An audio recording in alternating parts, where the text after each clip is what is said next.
Hello, everyone, and I'm Christina Giordano, the founder of Sold, that is SOUL''D, your go-to resource for soulful entrepreneurship. And my philosophy is this: people can no longer be sold to, they must be sold to. And this is selling with soul. This is marketing with integrity, where you no longer need to compromise your authenticity, your boundaries, your uniqueness, your wholeness. This is messaging in a way that actually reflects the transformation you provide, because it's your story, your transformation, and nobody can compete with that. This is monetizing yourself in a way that honors your fullness, all of the pieces and parts of you that are meant to be divinely resourced. Join me every Wednesday to learn all of this and more. Let's jump right in. Today, I'm going to be talking about the Living My Best Life Toolbox. Now, this is kind of a part two to the life method if you tuned into the last episode, and it's a lot of fun, especially if you're using the life method for yourself and your dream life, but it's definitely helpful for your clients too. This is where you will design your own toolbox to ensure that you are always living your best life and therefore always in alignment with your desired lifestyle, identity, feelings, and expression. So we're going to create a toolbox full of daily, weekly, and monthly rituals. Now, keep in mind that rituals are not the only way that we can achieve and maintain alignment. There are a variety of ways that can speak to you. However, rituals are powerful in helping us stay consistent, focused, and intentional. Intentional is the key word with our practices. Now, for those of you who are new to the whole ritual idea, a ritual is essentially a sequence of activities involving a variety of words, gestures, objects, etc., performed in ceremony as a way to mark and honor certain moments in our lives.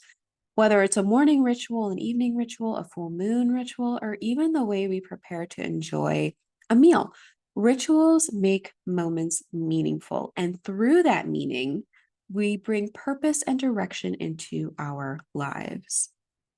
Now, rituals can give us a sense of belonging. They can connect us with the elements of the earth and its seasons, and they can structure our daily, weekly, and monthly rhythm. So, most importantly, rituals allow us to connect to our most authentic selves. When we perform rituals, all of our senses are engaged, allowing the expression of our souls to shine.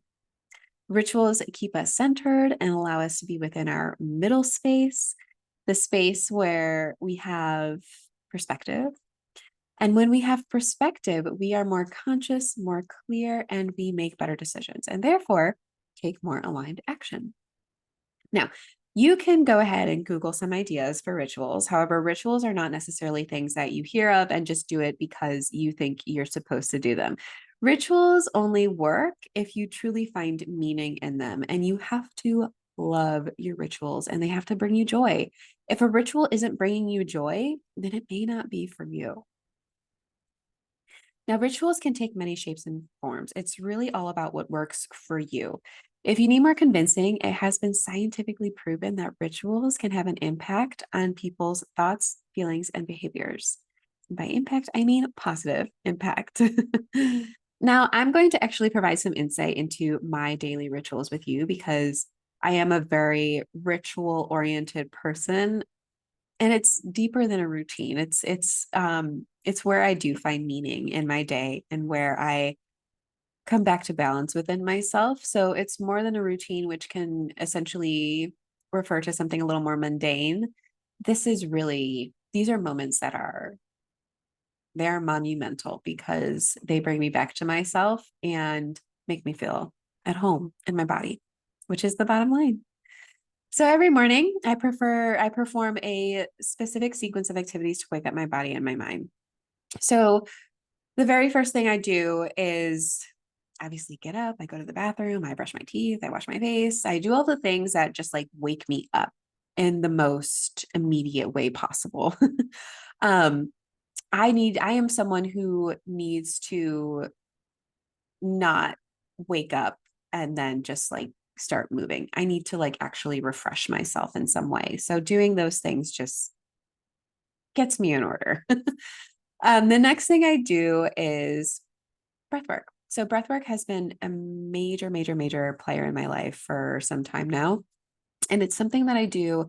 I actually follow a video on YouTube by Shiva Rasa. She's someone who provides a ton of very, very effective and what's the word? Very well produced videos and guided meditations and guided breath work.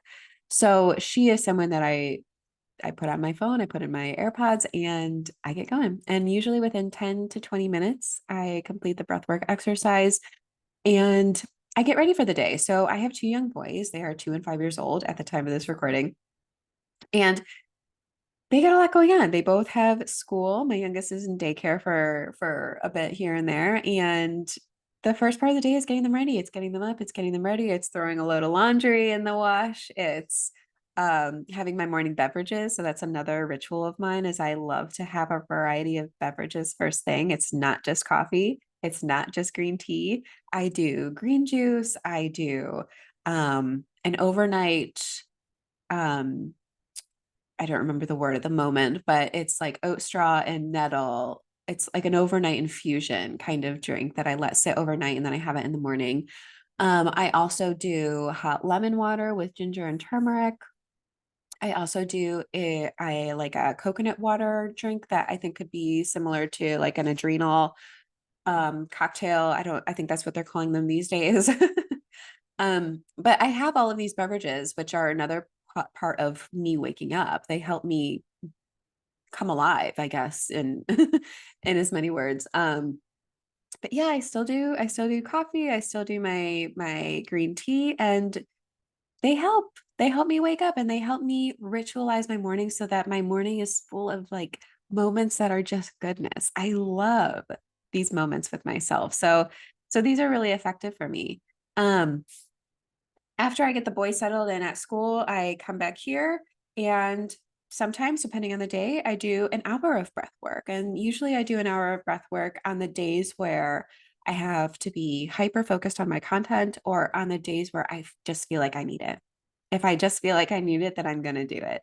And I've recently restructured how I produce and write and deliver my content. I did a masterclass back in February, which was just 2 or 3 months ago. And I talked about how I produce content on a weekly basis, but that has shifted too because I became more aligned with how I want to show up. I now produce conflict, or excuse me, I produce content um, in a way that is aligned to my monthly cycle. So during my follicular phase, I do a lot of planning, a lot of writing. During my ovulatory phase, I do a lot of this stuff. So videos, recordings, a lot of promotional pieces. During my luteal phase, I do a lot of the back end stuff. So the publishing, the designing, the detail oriented things that are best for that time period. And then finally during the menstrual phase, I rest. And that's basically how I churn out content on a monthly basis now. It's not weekly anymore. It's totally aligned to my body and my own innate rhythms, which is also a ritual. It's a ritual because the intention is that I'm going to produce something that is fully, fully aligned with my being. Now, there are other things that I do throughout the day. So sometimes I'll take breathwork breaks, sometimes I'll journal, sometimes I'll go to a yoga class. So there are various things that I do like to ritualize. For example, on Wednesdays, I have a hot yoga class. Like that would be something that I ritualize and I make it very meaningful to me because it brings me back to life. At my gym, there's a steam room. So I also ritualize that. Um, on the weekends, I do long walks with my dog, and I also do longer breathwork sessions then too, along with like a self-care kind of like I do a salt bath, face mask, teeth whitening sometimes. So like little like beauty things that I like to do that just make me feel good. Like even like self manis and petties, I do that myself as well. So there are a lot of things that I do for myself because it makes me feel good. And when I do it in a way that is consistent because it's a ritual, it helps me stick to it, but also it gives me something to look forward to because I'm like, I'm coming back to myself this weekend. I'm coming back to myself today. I'm going to feel like home right now because these are things that just make me feel so good. Now, There are other things that I do, like in the new moon and the full moon. I have one-to-one self-care days for myself. That's where I kind of splurge and do like a body work treatment or a facial or something like that.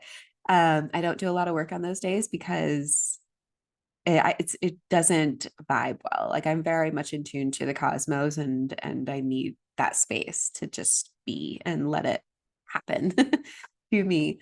Um, but yeah, other than that, aside from my full moon rituals, my new moon rituals, it's really about finding the activities that help me feel my best. And the goal with anything is to just feel good as much as possible. And when we're feeling good, we receive more. We're more aligned. We're more in tuned and attuned to our rhythms and to the universe and to the divine within us and around us. And so rituals to me, they're the gateways to the soul. So if this video or this podcast or this episode helps you in any way, find what speaks to you and let that become part of the toolbox that will help you live your best life.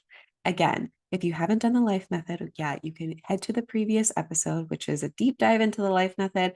There's also a freebie on my website called The Mini. This is essentially the free 10-minute audio recording of the life method itself. You can get it there as well. Otherwise, I hope this helps. This is essentially your toolbox for putting into practice what you learned about yourself through the self-discovery work that is the life method. And as always, I hope that this content was supportive for you in selling with soul and becoming a soulful entrepreneur, if that's what speaks to you. Anyway, I hope that you have a wonderful rest of your week. Until next week, be well and take care.